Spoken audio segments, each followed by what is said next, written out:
Hello, and welcome to the 2021 Veterans Florida Virtual Expo, presented by Bank of America. This is the agriculture panel on how to launch and grow your agribusiness. I'm Amy Entris, and I'm the Agriculture Program Manager at Veterans Florida. My background is in program management in different industries, including government contracting and agriculture. And I also am an entrepreneur myself. So we'll start with introductions of our panelists. Ms. Julianne, would you please begin? I'm Julianne Nichols, CEO of Julo Strategy, where we bring out the CEO in you. Really happy to be here as a partner for Veterans Florida. We love helping veteran entrepreneurs get to where they want to be. Julo Strategy helps entrepreneurs and business leaders forge a clear pathway forward to scale their business's success, become more prosperous, and manage their time and energy effectively to achieve their goals. With years of measured results, Julo will bring out that CEO in you to move from feeling overwhelmed, chaotic, and stuck to confident, in control, and prosperous. Wonderful, thank you. Eric, would you like to go next? Yes, my name is Eric Autry. I was in the Veterans Florida's agriculture program that worked here at the University of Florida. I worked here for maybe 6 months into the program, and they decided to hire me. So I currently work at University of Florida IFAS program. Love it, best decision ever made. And I also, by working here and going through the program, the Veterans program, I gained my own farm, which is called God's Garden Farm. And I'm currently building on that and just trying to expand on that business. Also, I was a 17-year veteran. I was dual. I did Army for 7 years, Air Force for 7 years. I went back and did Army Reserves for another 6 or 7 years to finish out.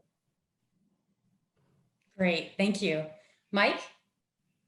Yeah, hi, good afternoon. My name is Mike DeFelice. I'm a retired veteran. I did about 14 years. I ended up with a medical separation back in 2016, but around about 2012, 2013, I started looking for an opportunity to create my own farm. We had an interest in working with veterans. And long story short, we ended up with a 13-acre farm here in Hernando County called 12 Oaks Community Farms. Along the way, we actually started the Hernando County Growers Association, which is a farmers co-op, which currently actually services 4 counties. We run about $1 million worth of produce through USDA programs, connecting farmers with consumers. And, the whole goal was really food access and generating a sustainable revenue system for local farms so that they can continue to do what they do, and at the same time engage the community, and as well as agritourism. So we draw people from around 40 to 60 miles out into Hernando, Pasco, Citrus, Sumter counties to help support our local agricultural industries. So that's pretty much where I'm at right now. So we're looking to expand about 200 acres in the next couple of months, and we'll see what happens. I also participated in the fellowship program at University of Florida down in Waimama and or Riverview. I don't know which one you call it, but I learned a lot. But I think there was some things that I was a little overwhelmed with, so I kind of stepped back from it. But it's a tremendous program, and I support it, and I'd like to bring a lot of people into that program. So whatever I can do to contribute to it. Great, thanks, Mike. Well, just being here today is a huge contribution, so thank you to all of you. So we'll go ahead and proceed into our first topic, which really combines the 2 programs that we have at Veterans Florida, but it's also something that you all have embraced. You, Julianne, from more of an education side of it, but Eric and Mike coming from actually doing an agribusiness and owning it yourself and running it yourself. So what facilitated your interest in agriculture?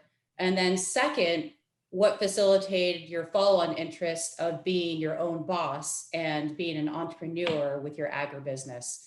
So Julianne, would you like to start the answers, please? Sure. We have really enjoyed being a partner with Veterans Florida in this past year. And seen a lot of shifts in actually with everything that's been going on in the world.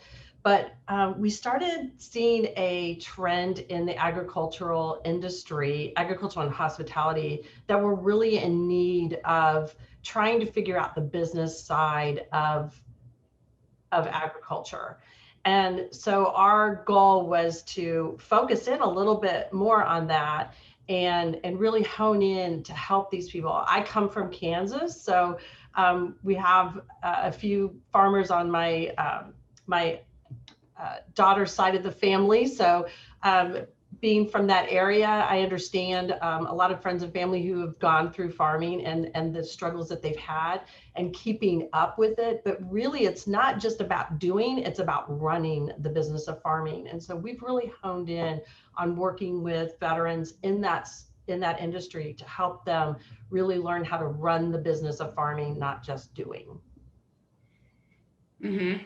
Yeah, so so this is a good segue into maybe Mike, you can talk a little bit more about how you've started and run your agribusiness, your organization, because you've really taken the concepts of what it means to work in the industry and been brave enough to form an organization and run it yourself. So if you would just talk a little bit more about how you became interested in that and let us know how you do it all. So, as far as my interest in agriculture, I actually grew up in rural South New Jersey. So I grew up in horse country. We had soybean fields. So even though I'm from New Jersey, a lot of people think I'm a city kid. I'm not. I've always wanted to be in the agricultural industry and work with my hands and be out in the field and things like that.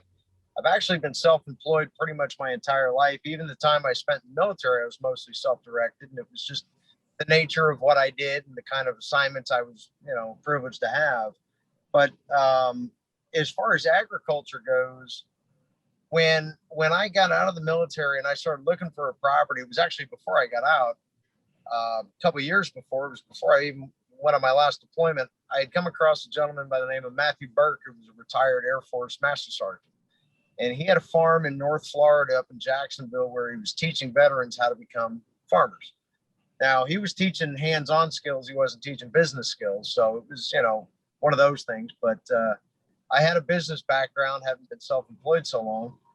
And I looked at the opportunities and I realized that for my own sanity, if you will, I enjoyed being out in the open spaces and I wanted to create a place where other people can enjoy themselves. So the goal behind what we started was originally targeting other veterans. A lot of us come back from overseas with all kinds of stories and issues, and we just kind of like to be out in our open spaces, and it gives us room to breathe in our brains.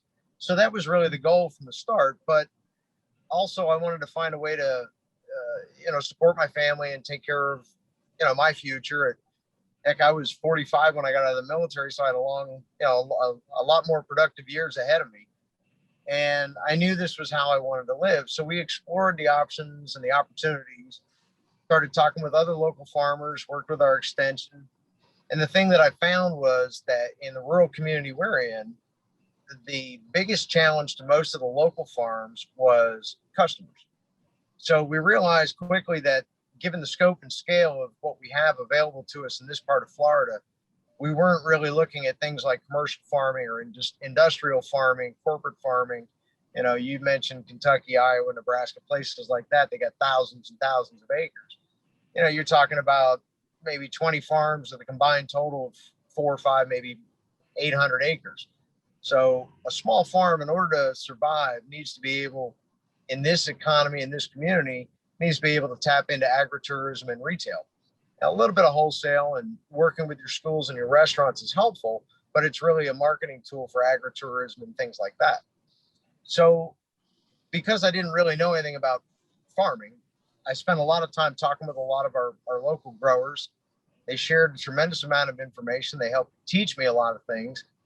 And what I had decided to do was to take on the challenge of bolstering our local agritourism economy and also tapping into some of the resources that were available, not only to the farmers, like NRCS and USDA programs to help with grants, improve infrastructure, build capacity and production, but also looked at things like the Senior Farmers Market Nutrition Program and Feeding Florida's dollar matching programs, ways to create market interactions between the community and visitors from outside of our area with our local growers. So what we were able to do was generate about a 300 to 400% increase in patronage at our local farms over the last 3 to 4 years, which made those farms successful enough to where they could start addressing new opportunities like wholesale, farm to school, things like that. Because there's not, at the scope and scale that we're operating at, 10, 12, 25, 30 acre farms, there's not really a lot of profit margin available for wholesale. But in order to be able to facilitate those programs, you have to bolster your retail side. And that's what we did with the Farmers Co-op. We created a system where we were able to generate more business for our local farms by incorporating some of the programs that our community needed to address food insecurity issues, like the dollar matching program with Feeding Florida, the Senior Farmers Market Nutrition Program. We started with, I don't know, $10,000 the first year. We're up to $800,000 in 4 counties. So that's $800,000 we've injected into 4 counties worth of agriculture that didn't exist before. But it also represents a huge improvement on the food insecurity side. So it's not just a matter of building a business and being able to produce something you can sell. It's also about building the economy so that the economy can support what you're trying to put into it. So we spent the first 3 to 5 years working with the other growers in the community, trying to develop the economy. And now we're at a point where, well, we've learned enough as farmers to start producing. So now we're approaching the retail side and starting to get out there and actually sell our product. Right. Yeah. So that's a really good point, because, it can start out as a passion, of course, but then at some point you really do have to treat it like a business. And I mean, the sooner you can get into that mindset, the better. Just because, like you said, Mike, you have to find customers, and have to make money off of it at some point. So, Eric, if you wouldn't mind, if you would continue with telling us a little bit more how you became interested in agriculture, and then also how you got started with God's Garden Farm. Well, I got interested in agriculture because I was raised in Polk County, a little town called Polk City. My father and mother were citrus growers, and also they picked citrus back in the day. I grew up picking citrus. We had our own farm we had 10 acres. So anything that we ate, anything that we processed food-wise, as in vegetables, meat, we get it all from our farm. And I was raised like that. So when I joined the military, I kind of took that with me. The whole time I was in the military, I had my little raised bed garden at every apartment I was at, or every housing development I was at when I was in the military. I'm way over in Iraq trying to make a garden behind my pup tent. And so I've always been interested in agriculture. It's always been inside of me. So when I got out of the military and I was dealing with my PTSD, the VA sent me to different counselors and gave me medicine for that. But it wasn't really filling the hole inside me that I was missing. So I turned back to agriculture, started a little garden in front of my apartment complex, and I felt better. And I said, wow, well, I'm gonna direct all my energy and all my frustration out on my garden. All my extra energy, all my want to be by myself, all my anxiety. So I pushed it all towards gardening, and it became a passion. I got more and more interested into it, started reading more about different plants, diseases, stuff like that. And then it turned into, I want to educate other veterans on how to garden and how to relieve that stress. And that's how I started God's Garden Farm, because with me being growing up in a church atmosphere, I was going to continue on with the church atmosphere, Christian faith and values, and also gardening, and also educating different veterans on just relieving your stress, being outside. A lot of veterans, when they get depressed and have bad PTSD and anxiety, they stay inside the house. They don't get no sun. It does something to your body. You need, every once in a while, the sun needs to hit your body. You know what I'm saying? You need to absorb those rays. And for me, it changed my life, and it set me down a path of changing my whole life around, dealing with my PTSD, with my anxiety, my depression. You know, I stopped taking a lot of medicines. You know, there's a lot of self-reflection. And with my business, I want to educate. Take my vegetables and all my garden stuff to areas in the city where they have no idea where food comes from. Perfect example is my wife. She's from New Jersey. She's from Ocean, I think Ocean, it's called Ocean Grove of New Ocean, Jersey. Yes. right? Yes. She has never Is there seen. actually water there? Yeah, I think so. I've never been. A And little town, got to check. she has never known. I asked her one time, I said, where does soil come from? She said, Home Depot. I said, no, soil doesn't come from Home Depot. She has no idea. She's from the city. She has no idea. And I moved to Davis Island down in Tampa. And all the people have lived in Tampa their whole life, you know, in the city their whole life. And they have no idea where their food comes from. You know what I'm saying? And I've seen that need for people to know what's going on in their life or where their food coming from. So I bring them my vegetables. I give them a little lesson, a little class, a little 5-minute class about where my vegetables come from. And I think they're better for it, and me too, by spreading the word. So Yeah. That's great how you've managed to share your knowledge and, you know, your experiences and your passion with other people. Julia, I want to continue this conversation because you have a unique way of helping growers and producers in agriculture shift their mindset so that they can treat it more like a business and make money from it. So if you wouldn't mind, if you would kind of go a little bit more into how you do that with your program and how it's been successful. Well, we really worked on first shifting the mindset from the employee mindset of just doing. And we have exercises and we have tools that we use to help you just shift your mindset. And it happens pretty quickly. And once you do that, you realize, oh, wait, I need to do more planning. So for successful farming, you have to develop a plan that operations are based on diligent planning.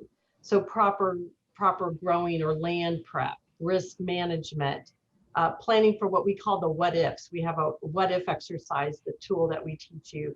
And those what ifs are anything from people get sick, equipment breaks down, there are accidents on the farm, right? Weather, how, you know, what plan for the worst basically. And we teach you how to go through a what if exercise to help you be prepared for those what ifs. But then on the other side, we turn around and we help you get prepared for success. A lot of people, when I ask them, are you prepared for success? They'll be, oh yeah, we're ready. But then 100 people came and bought all your produce. Now you're out. Now what are you going to do? And so we have to think about how can we get you prepared for that? Think through what equipment and tools, and then how to best finance all of that. And then the third thing we do is we help you identify your target market. We, you know, do the research, find sustainable clients that are going to keep coming back, keep buying your produce, keep utilizing, and, you know, thinking about all those things like, what if you sell all of your produce? And then also, what if they don't buy it? What are you going to do with it? Then the other key things we focus on are helping you be the CEO of you. Managing your time effectively is so important. Getting on schedules and really putting that oxygen mask on you first so that you can help produce and do what you need to do in your business. We really encourage you to do what you love. All that work on a farm is hard. So do it for something you love doing, not something you don't like doing, or, you know, I can do it and it makes money, but I hate it, right? Like, don't do that to yourself. Farming is hard work. And then we want you to measure everything that you do.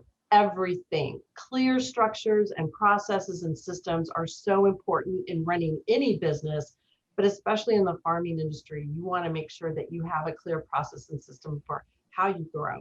And then manage, measure everything. How long does it take? What is the loss? What do you do in those kind of things? And what is your backup plans for all of that? Managing your cash flow, determine, customer demands, what time of the year is the best season for you. Everybody's different and depending on what they grow. We've had so many different companies come through the CEO Mindset program, everything from microgreens to hemp farms, to marijuana farms, to CBD ice cream, to cattle, hog, and poultry farms, fruit trees. And then most recently, we've had actually a guy who has a drone business for the agricultural and environmental industry.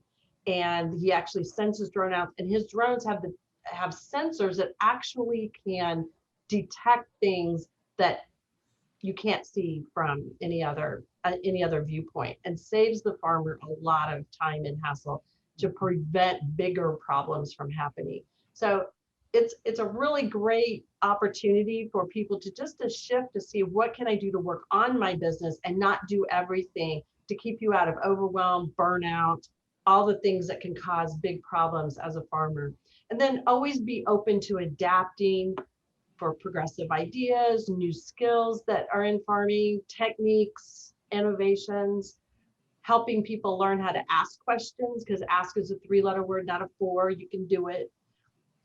And then really just honing in on, where's my business going to go? And the most important thing is, where do I want my business to end up when I no longer want to work anymore? Am I going to build it up to sell it? Am I going to live off of it residually? Or am I going to pass it down, to the next generation or to a successor of some sort, and have that farm legacy left behind?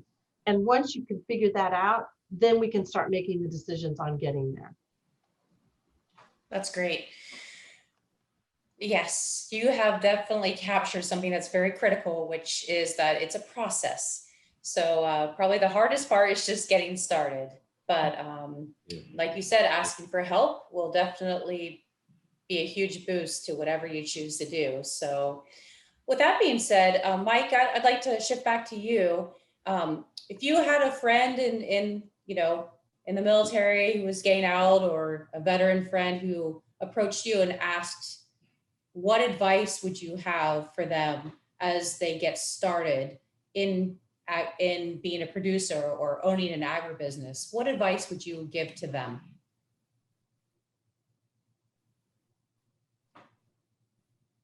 Mike, you're on mute.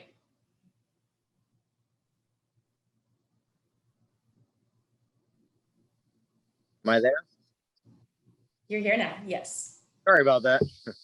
Okay.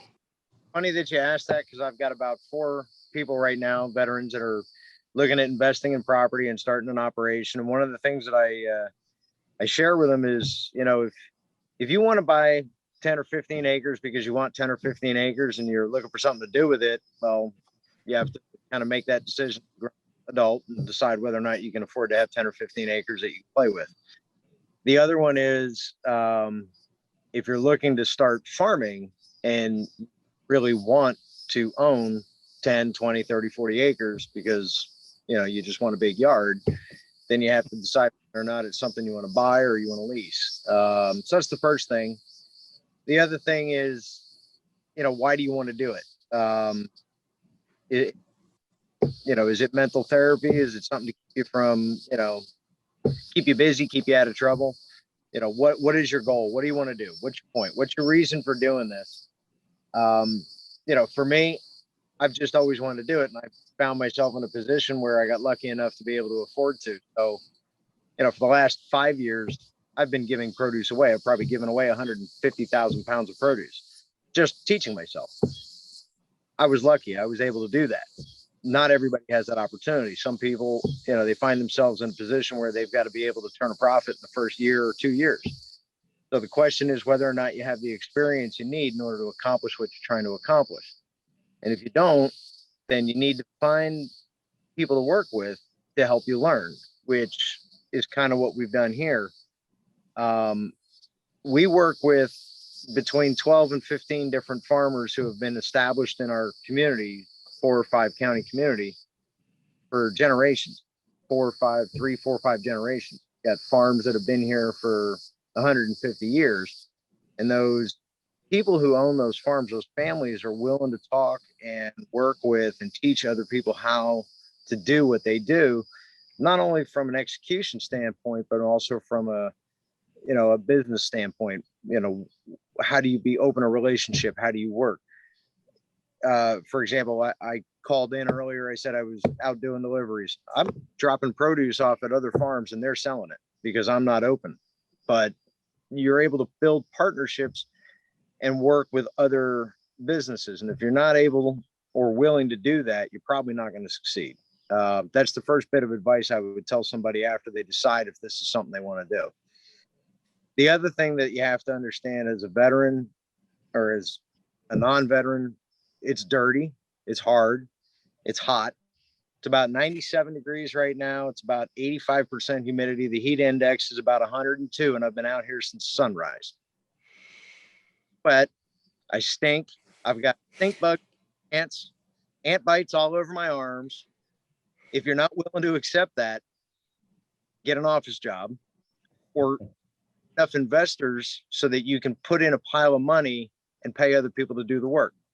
But if you're not willing to do the work yourself, you're probably not going to succeed. And if you're not willing to get out and learn how to do it, you're not going to be able to lead, tell people, and expect people to do the job that you need them to do if you don't understand. That's just the bottom line. It goes back to basic military leadership outside of the veteran world. It's just simple principles of starting from the ground up. If you're not willing to climb from the bottom up, you're not going to be able to do this. It's not a exceptionally profitable industry, but it's a very rewarding industry. It's a lot of fun. And I'd say if you're doing it strictly for the money, you should probably figure out how to get involved with corporate farming.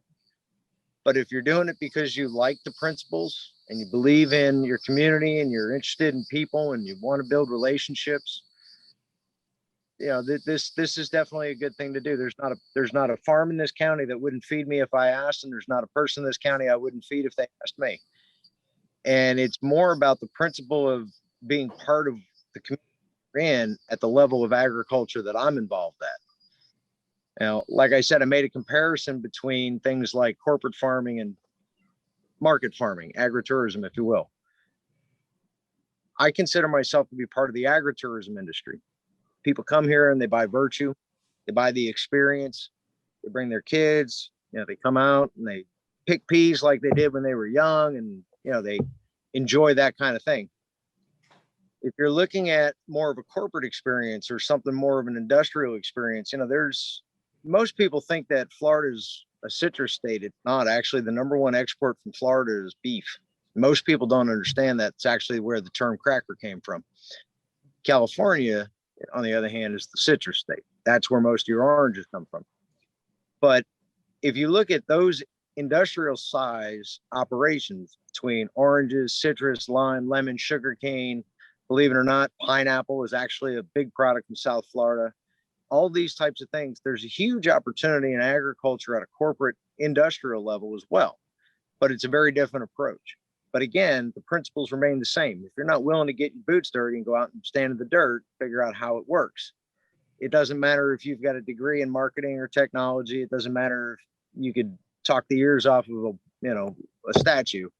If you don't understand how it works, you're not going to be successful. So I would ask somebody before they step one foot in the field to figure out why they want to do it and what they hope to gain out of it. And once they've made that decision, then you can pick your direction in the industry. I'm at the end of my working life. This is where I'm going to stay. I've got 2 little kids. We're going to grow up on a farm. We're going to have a grand old time and enjoy our community. I've got friends all over this area.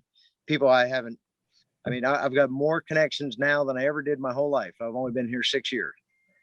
And it's all because of my involvement through the agricultural industry in our community. I've been involved with our tourism board and things like that.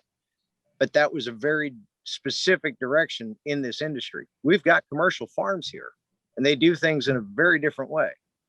So once you determine what you want out of it, then you can determine which direction you're going to go, because it's very different from one side to the other. So that's what I would tell people. And before they go spending, buying things, they need to figure out where they want to end up. Yeah, that's great advice. And honestly, to me, it sounds like the American dream. So Eric, what advice would you give? Well, I would give somebody just go for a passion that you love. This came easy to me with my business because I did it before as a kid, and also I love it.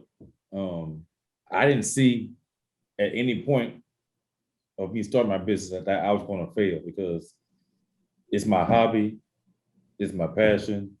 I didn't see nowhere that I was going to fail at. I was just telling anybody, investigate, do research, ask questions. You're not the smartest person on earth.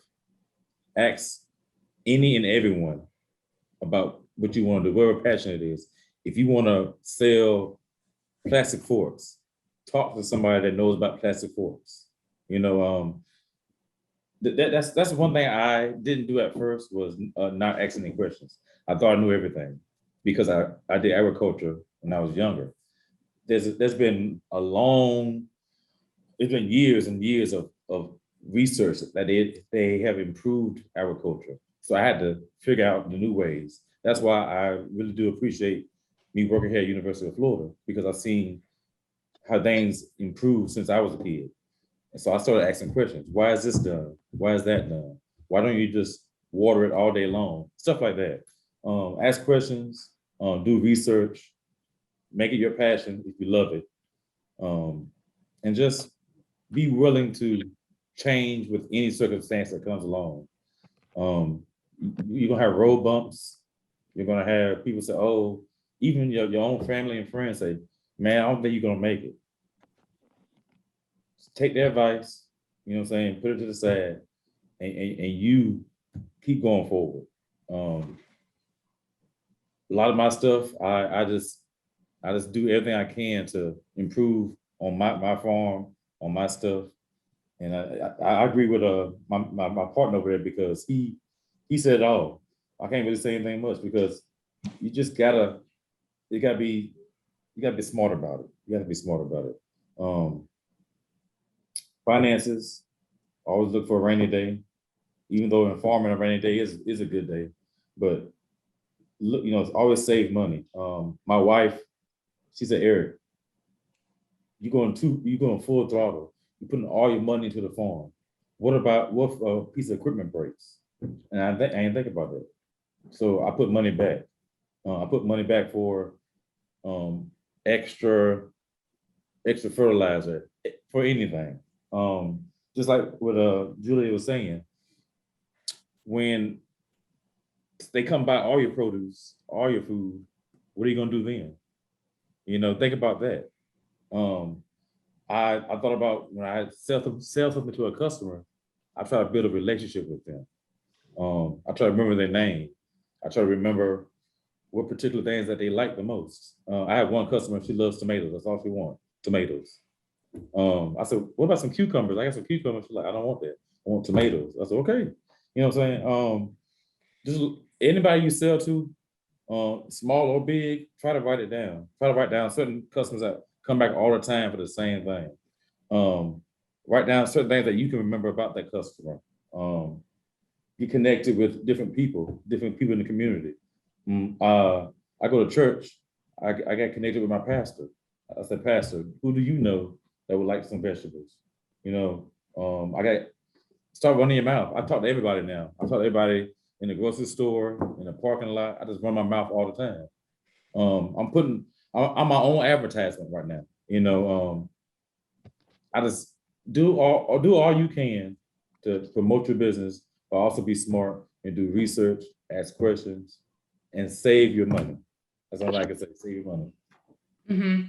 Yeah, that's really great advice. I'd like to add a couple things here based on what Michael and Eric were saying. That couple things is, one, remember it is a business, and although we love what we're doing and we would do it for free, making decisions based on the fact that it's a business is super important.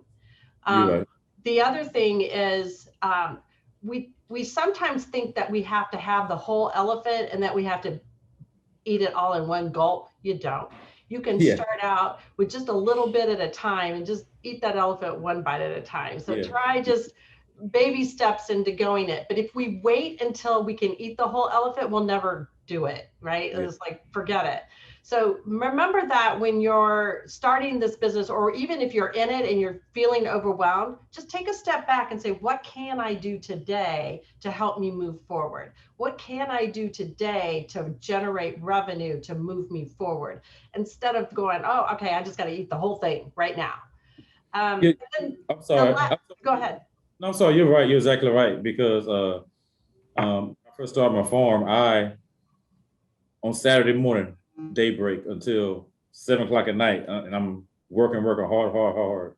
And I did it for so long, and just like you said, I try to eat the whole elephant at one time. Mm-hmm. 'Cause I wanted to start so fast, and when I start breaking things down, bit by bit, doing this section first, that second, that third, doing things like that, then things became easier. Yeah, You're exactly right. Yeah, and once you focus on things, you'll get things done quicker as well. Yeah. You're not trying to focus on everything at once. Another thing too in farming is that we tend to make all of our decisions based on us as the individual doing all the work. And the quicker that we can get into the mindset of automate, delegate, and eliminate, we call our AID program, you'll find that you can get more done and you will make better decisions on the future of where your farm is going if you don't make decisions based on you, the CEO of the farm, doing everything. And we see this a lot because we tend not to bring on opportunities because it's like, I don't have time. Well, you're making decisions based on you doing it, not maybe, how do I make this happen? Maybe I need to bring in 3 or 4 people to make that happen. And that's where we shift your mindset a little bit, and from that employee mindset of thinking you have to do everything to actually becoming the CEO of that farm and running it like a business. You're exactly right. I mean to interrupt you again. You're exactly right. I had many people come to me and say, "Hey man, I'll come help you on the farm," and I was so neck deep in it by doing it myself. I turned it down like an idiot. And I said, then I sat down one day and I was so tired. I said, what was I thinking? That was free labor. They didn't want me to pay them. This is free labor. They wanted to experience the farm. And they said, we'll help you. You can tell us to do whatever you want to do. And now I accept the help. But when I first started, I said, no, man, I'm good. I got it myself. And I wish I could have had that help in the beginning. You're exactly right. We also talk about the fact that when you go to hire people, make sure you're hiring for the role, not for the person. Because we tend to hire friends, family, fools, and we get ourselves in situations where we're like, okay, they really don't know what they're talking about, and they're just here to help me out. I mean, I hired my dad and ended up having to fire him, and that's a whole story we talk about later. But he was just trying to help me out, and in the end, he wasn't helping me. He was actually hurting me. But it's on us as CEOs to hire the right people for the role, not for the person. That's super important. Let me contribute to what you're saying there. And actually, I have a couple of comments to go back on a little bit of what we were talking about. So the first one is I don't work for friends, and I will not employ them.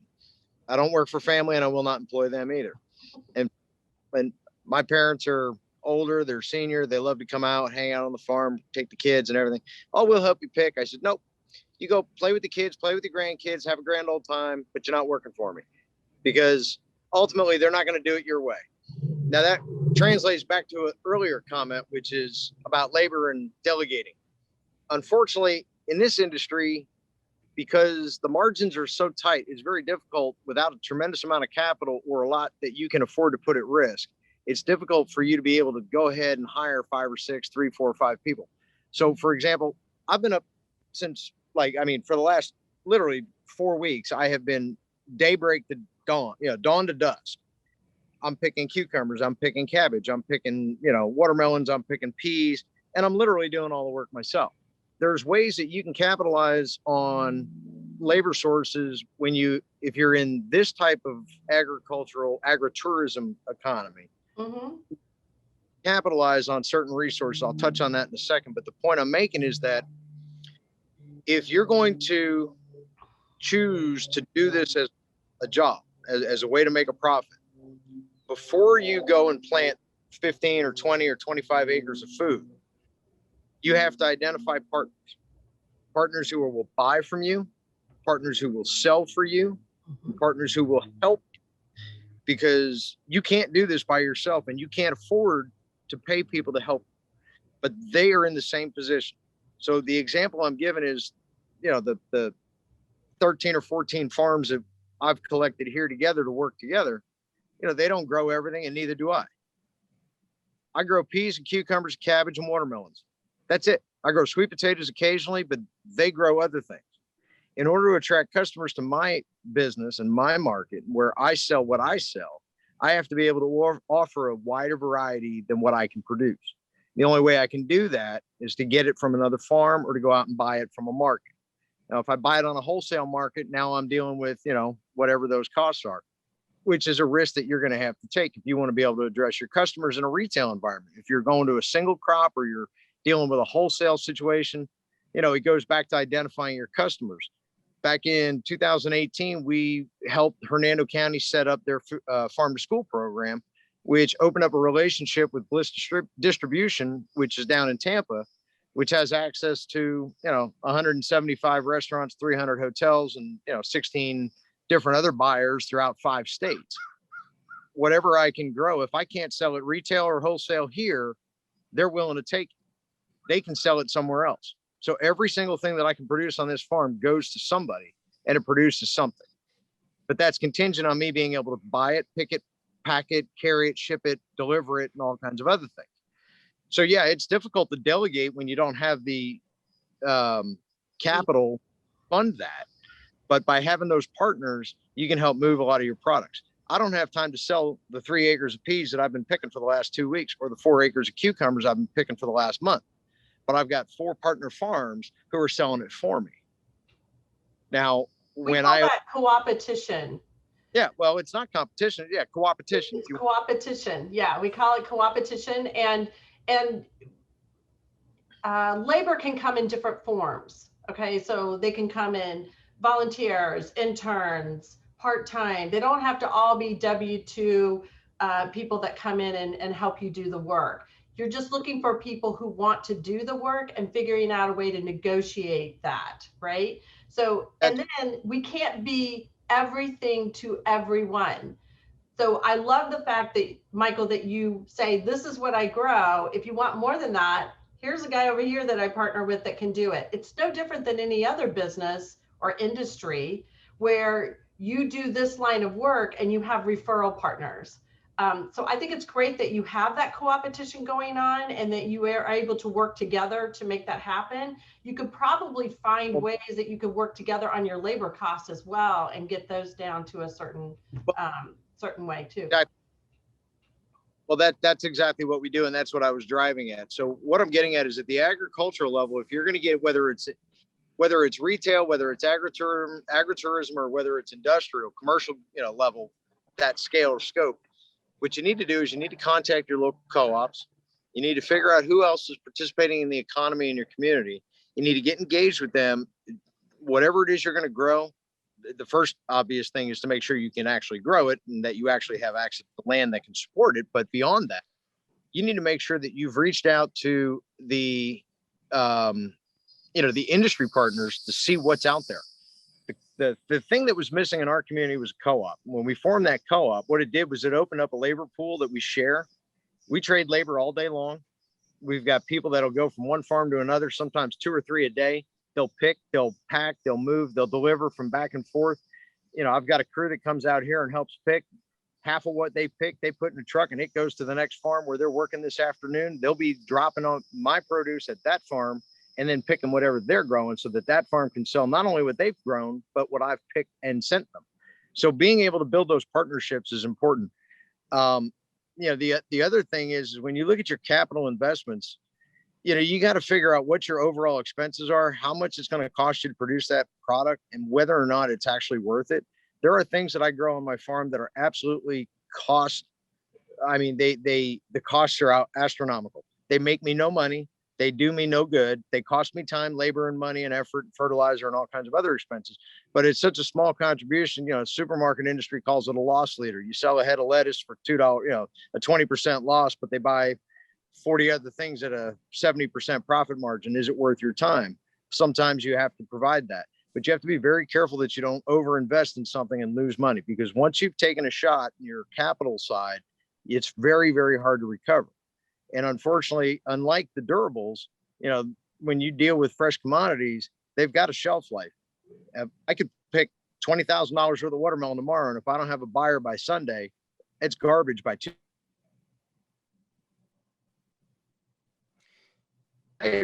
But my opportunity. So before you go and stick your neck out and do this, you need to make sure you've built those bridges and partnerships and opportunities, and that you've got somebody on the other side willing to buy it. In the agricultural industry, there's one thing that's often overlooked, and that's food recovery. In food recovery, if you've got receivables and you've got revenue, you can offset some of your tax implications by dealing with some of your local organizations and doing food recovery, because ultimately you're most likely going to produce more than you can actually sell if you're doing it right. If you're planning correctly and you're selling correctly, you should have a very small margin of leftover, but you don't want to let anything go to waste. So before you go and you start putting anything in the ground, buying equipment or even leasing land, you need to make sure that you've got those market opportunities available to you. Then you determine what it is you want to grow, what it is you think you can grow, and what it is you think the land you're looking at will support. Then you have to go back to those partners and make sure you have a market. The worst thing that you want to do is plant a perfect crop and have nobody who wants it. If it's just for you, that's great. The other thing I want to address is what we in the military call mission creep. You had said about things that will keep you profitable, and that's very important. But at the same time, you don't want to lose focus. Just because something that you want to do isn't working for you at the moment doesn't mean you should jump into something else just because it makes you $1. If it's not your mission, if it's not what you're focusing on, it's only a distraction. And I'm a tried and true classic example. I'm a victim of my own ingenuity. Call it what you will. I ended up with 40 hogs on my farm. I made money, but it was a waste of my time because it distracted me from what I was doing. It actually slowed down my original goal by about 16 months. So it's not that I didn't recover the money and the income, the revenue that I would have. And yeah, I learned something. I had fun, made some friends, but it literally distracted and wasted 16 months that I could have been focusing on my original mission, which I came back to because I'm not a pig farmer. Pigs were here. We made money. The pigs are gone, but I'm done with it. At 16 months that I could have been focusing on the farm. My years. I hear you, Michael, because I spent 15 years as a private detective, and it was never in my end in mind. So I get it totally. Let's get some chicken.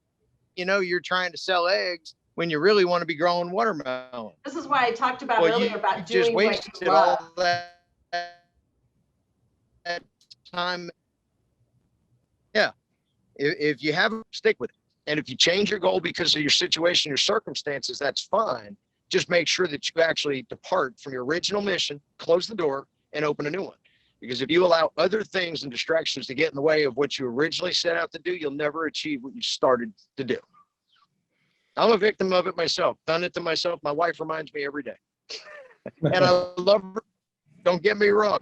And that's the other thing I wanted to say. Whatever you're going to do, make sure that your spouse, your partner, your family, whoever it is, make sure that they're involved and interested and supportive of what you do.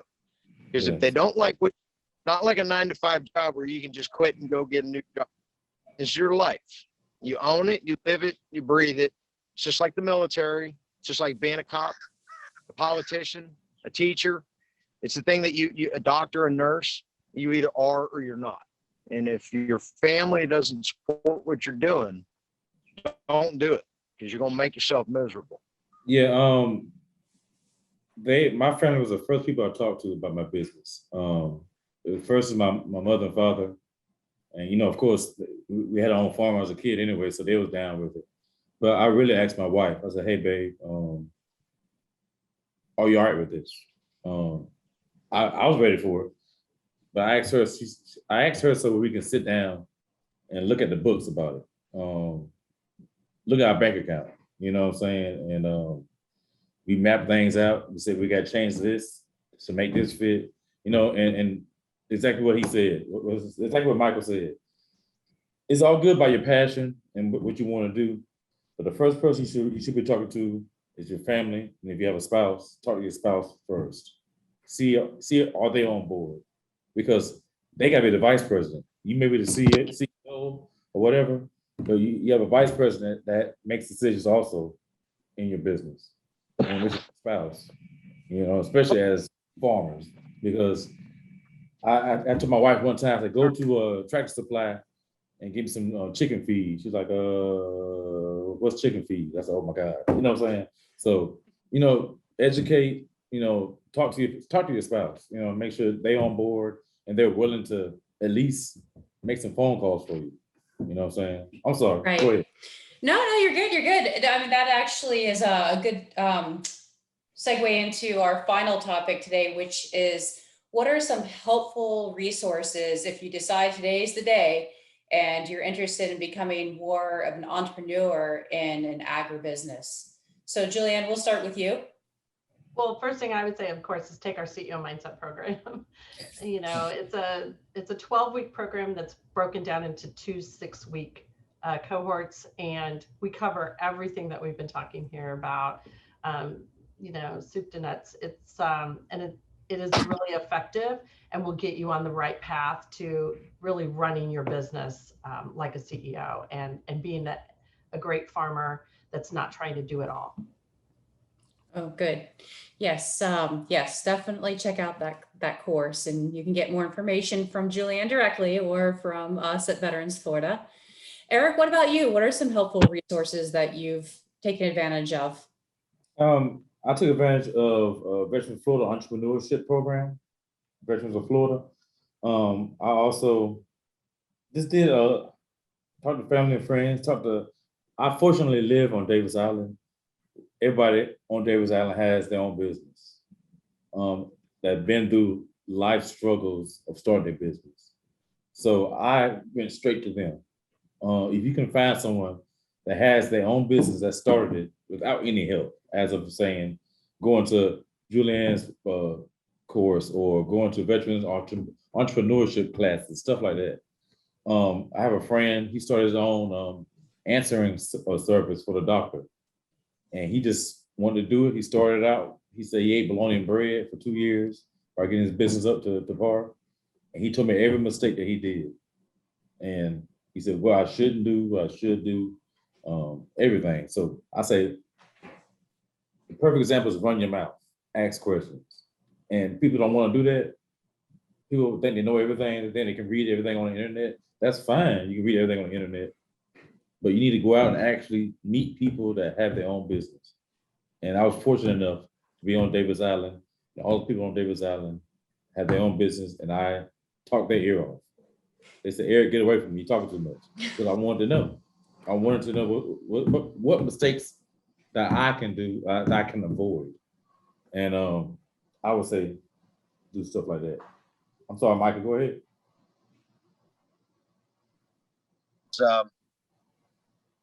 Earlier, you made the comment about family. My wife's actually the president of our company. She's not very much involved. She actually, and this touches on something that y'all mentioned earlier. I'm retired military. I'm actually disabled. I'm very fortunate to be able to collect something. I'm also 50 years old, and I've been working since I was about 12. But the point I'm making is that of the partnership between my wife and I, my wife still has a full-time 9-to-5 corporate America job. She's a corporate recruiter for Coca-Cola, so she gets a solid paycheck. Financially, we're stable, life's good. And if you're not there, you got to get to that point before you do it. And in this industry, you've got to have a solid income. So if you don't have your spouse or your partner or whatever it is that you have involved and making up that baseline to keep you going, you're going to find yourself struggling. The follow on to that is, like I said, she's the president. So even though she doesn't deal with the operations, I do that every day. You know, I do talk to her on a daily basis and talk about what we're doing. So she, as my wife, supports me, but as our president, she also makes corporate decisions about what we're doing. So she's involved. Now you can split that any which way you want. However you run things in your business, your family, that's okay. Most agricultural businesses are family operations. As for resources, what I would say, I got to agree with Eric. If you're not talking to people and asking questions, then you know you're shorting yourself. Get in the car, take a ride, go find somebody who owns a farm, and go ask them.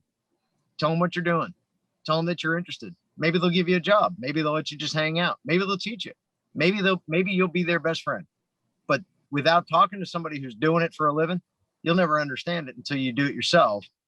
And you can't, it's not stuff you can read in a book. You know, you can read the calendar, you can read the science, you can do all that, but to actually do it, you've got to learn from somebody. The guy that has taught me the most, now I've met many farmers who have taught me things. I've met many people who have been my first and, you know, most recent or most reliable contact or friend or whatever in the industry. But the guy who actually taught me the most, he's about 78 years old. He's been growing watermelons in Hernando County since before he went to Vietnam. And his father was growing watermelons in Hernando County since before he went to World War II. And his father was growing watermelons in Hernando County since before he went to World War I. Wow. In fact, Wow. the guy that has taught me the most about agriculture is probably the least likely person that anybody would ask. He happens to be the commander of the VFW, but he's been farming dirt. He's been here before pavement. His family's been growing on the land that I actually live on now since before I was even a thought in my granddaddy's eye. So when you reach out to people in your community, you'll find that there are people who have centuries of experience, and they can teach you things that you'll never find on the internet, you'll never find in a book, and you'll never even find them by doing it yourself and making that mistake. Now, outside of those resources, talking to people who are in business, entrepreneurs, other people who are in modern day business, you know, people who are starting their businesses today or in the last 10 years, who understand the new economy and how things work and technology and all that. That's great.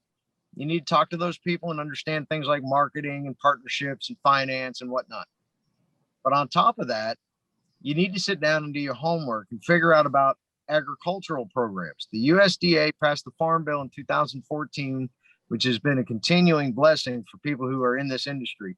There are so many programs that are available to farmers, whether you're independently wealthy or disadvantaged individual. There are so many opportunities for you to learn, grow, upgrade your equipment. It's kind of like, I like to compare farming to these role-playing games that kids play on the internet now.